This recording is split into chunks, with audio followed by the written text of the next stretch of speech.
adalah dengan menginvestasikan dana haji pada ekosistem perhajian di Arab Saudi, apakah itu akomodasi, perhotelan ataupun konsumsi. Mudah-mudahan ini sebagai jalan penting untuk bisa berkontribusi langsung kepada kontrol harga, ketetapan kontrol harga biaya penyelenggaraan ibadah haji yang diambil oleh pemerintah. Itu harapannya. Nah, maka sebuah keniscayaan itu dana haji bisa menginvestasikan duitnya di Arab Saudi, khususnya Mekah dan Madinah.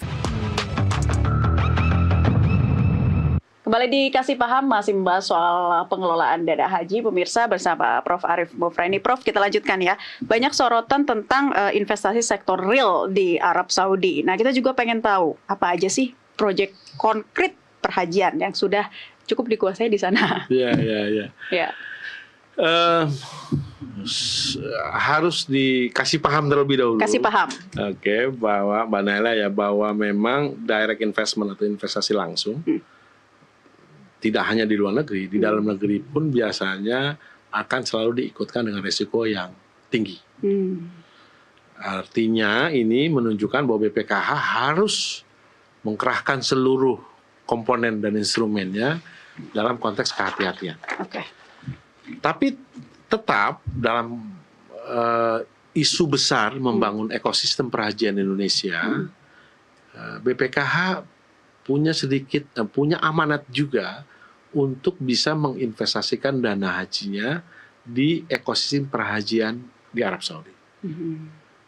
Konteksnya apa? Konteksnya tidak hanya ansih untuk mencapai nilai manfaat yang tinggi, tapi yang diharapkan paling utama dan dirasakan secara langsung oleh jamaah adalah pricing control.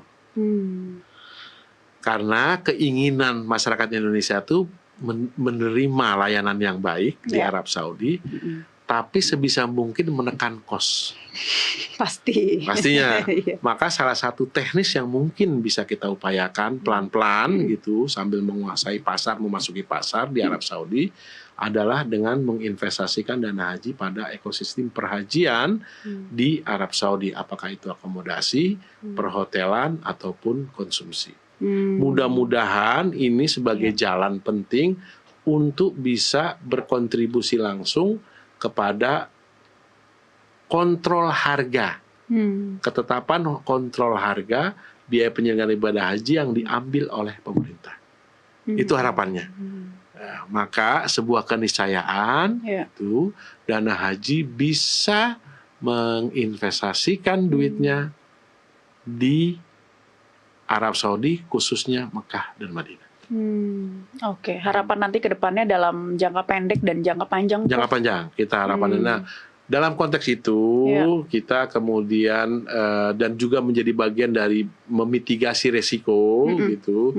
Jangankan punya uang naruh investasi di Arab Saudi, naruh investasi di luar kota aja kita harus ada yang nungguin harus ada yang jagain dan sebagainya.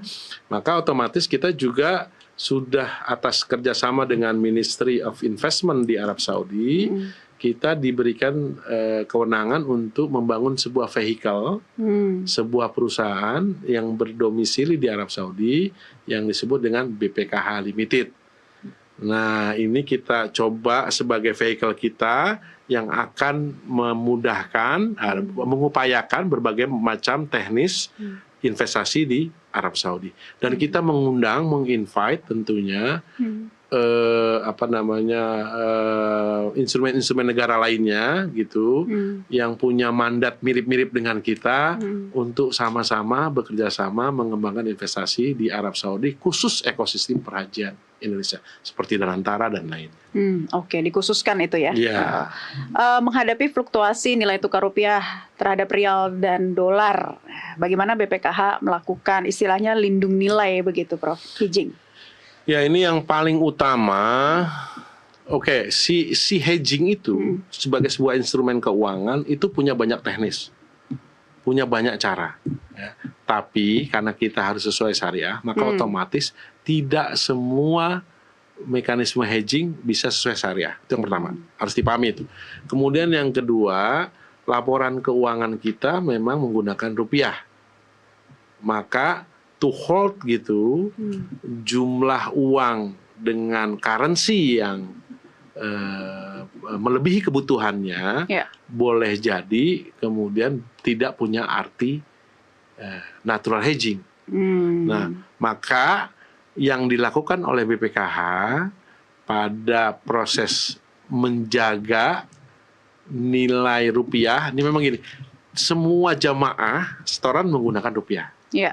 Nyaris semua pembayaran menggunakan Saudi Arabia ataupun dolar. Nah, ini pasti terjadi gap nih. Ya, apalagi dia berfluktuasi itu, currency rupiah dengan dolar.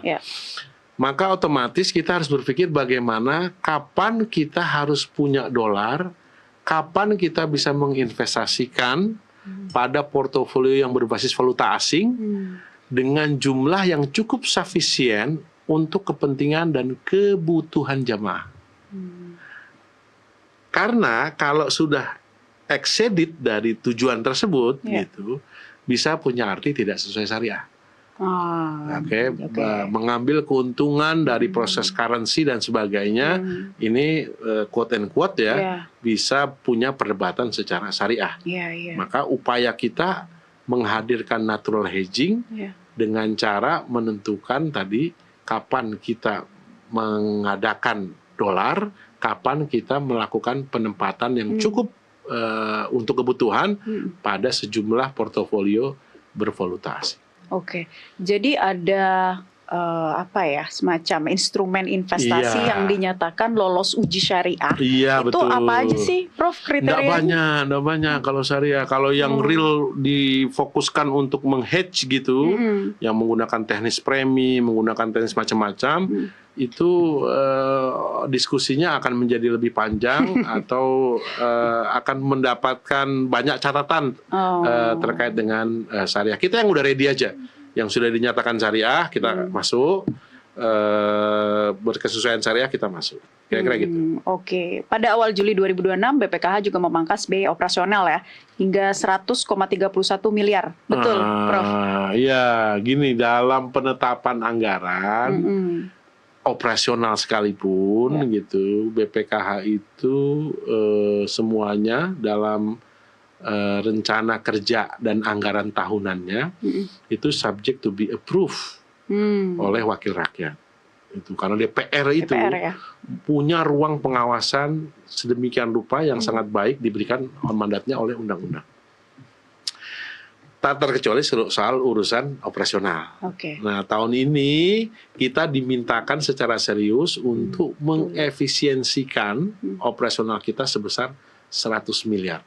Itu artinya hal-hal yang berkaitan mungkin tersier, support non-investment activities itu kita eliminir kita kurangi, kita hindari, dan anggaran akan seluruhnya difokuskan dalam kerangka mendapatkan nilai manfaat. Tapi itu baik. Sudah dipertimbangkan dan diperhitungkan secara matang ya, Prof? Insya Allah kita pertimbangkan, kita perhitung, atau bahasa ini kita rencanakan dan kita anggarkan secara baik.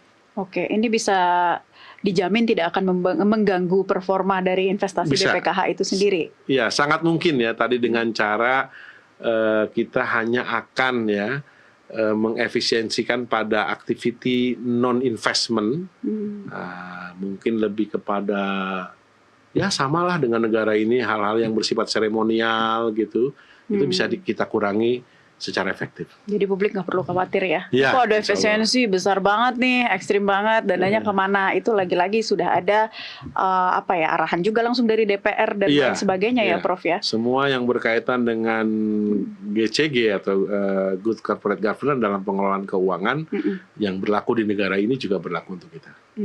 Berkaca dari konflik geopolitik yang terjadi, Prof Arief, jika terjadi krisis ekonomi global, katakanlah, berat nih. Tapi jaminan bahwa pokok setoran jemaah tidak akan berkurang sepeser pun, gimana penjelasannya, Prof? Gimana ya, Mbak Nela? Begini, kalau sebagai orang keuangan tentu mengelola dana haji bukan nyaris tanpa resiko sama sekali, tidak mungkin lah. Al-gunmu bil gurum lah. wal kharaj Artinya? bidoman itu kalau Ya. dalam kaidah Arab gitu, dalam investasi syariah ya no pain no gain pastinya. Kita nggak mungkin nggak mau dapat sesuatu yang bagus tanpa ada resiko. Resiko.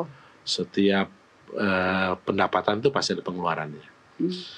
Nah dari situ dengan adanya krisis global, BPKH pun pada situasi dan kondisi yang dipastikan juga bebas dari segala resiko. Tetap ada resikonya, tapi kami meyakinkan kepada publik bahwa kita punya mekanisme yang sebelumnya kami sampaikan untuk tetap memposisikan dana haji tidak terhit ya secara maksimal ya atas situasi krisis global.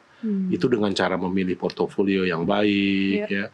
Kita sangat berhati-hati pada investasi yang berkaitan dengan valuta asing dan juga direct investment. Berarti mitigasinya memang sudah dilakukan ya? Insya Allah. Jangan khawatir lagi sekali lagi Pak. Jangan khawatir. Beresiko, ya, tapi insya Allah masih dalam kontrol atau masih di bawah lah. Ya. Oke, nanti sesaat lagi usai jeda di segmen berikutnya kita akan bahas soal uang hasil investasi ini akan kemana. Sesaat lagi pemirsa tetap dikasih paham.